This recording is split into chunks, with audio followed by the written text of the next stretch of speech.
100 of the best science fiction movies, as laid down by me, yours truly, C, the host of most of the shows right here on the Paprika Network, man. We're doing 100 podcasts in 100 days to figure out or to unfurl my list of what I think the best 100 science fiction movies are, listed from 100 to 1.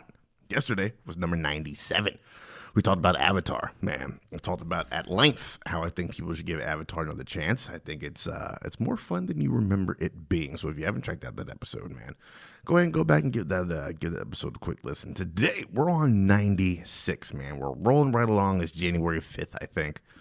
If you listen to these the day they go up, number 96 comes from 2008, our first fully computer animated film. You know, there's a lot of heaviness going on in Alita Battle Angel. But here, man, actually there's a lot of heaviness in Avatar too. But this is full on computers, man. WALL-E, Pixar joint, man.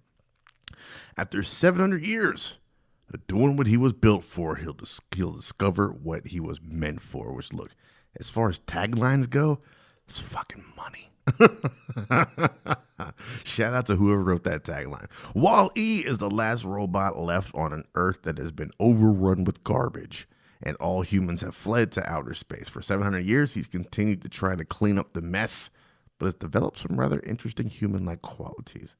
When the ship arrives with a sleek new type of robot, WALL-E thinks he's finally found a friend and stows away on the ship when it leaves. Look, man, talk about a dope love story.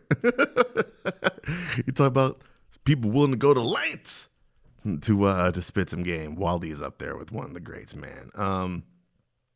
At this point, you know, at 2008, WALL-E is considered the early days of Pixar, but somehow the animation doesn't look dated at all, which I think is a testament to the well-done CGI throughout this movie.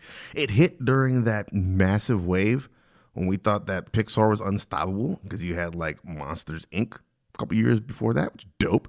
You had Finding Nemo, which was dope. You had Incredibles, which is super dope.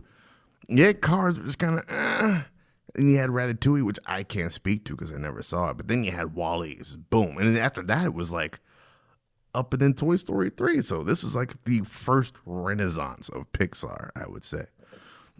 And, you know, my man's goes on an adventure in this movie. And while we've seen plenty of robots at varying degrees and shades of success trying to, you know, that kind of emulate or mimic the human qualities, anything from Data and Star Trek to like C-3PO to Johnny Five, you know, to the much more poorly version Chappie.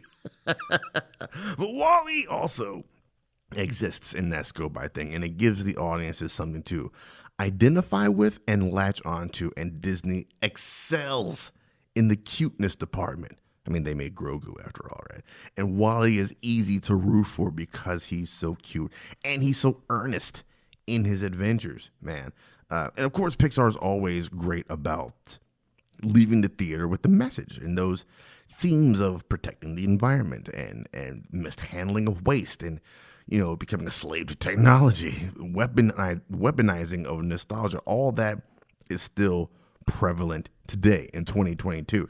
This movie is almost a decade and a half old, and the stuff they were talking about back then isn't still going on. It's gotten worse since 2008. Everything they brought up as like red flags and warning klaxons has only gotten worse in 2022.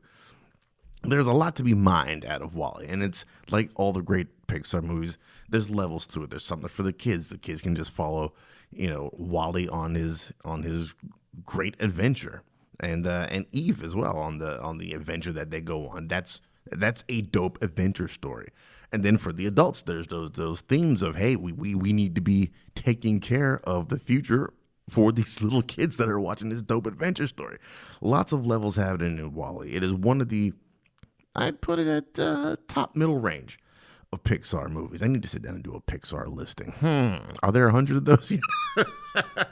But WALL-E is one of the good ones, man. I don't think you'll find too many detractors out there. But that is it for our number 96 joint, man. So keep on sticking around, man. Stay tuned. Tomorrow we'll be hitting you with that sweet, sweet number 95. And until then, you all take it easy and have a good one.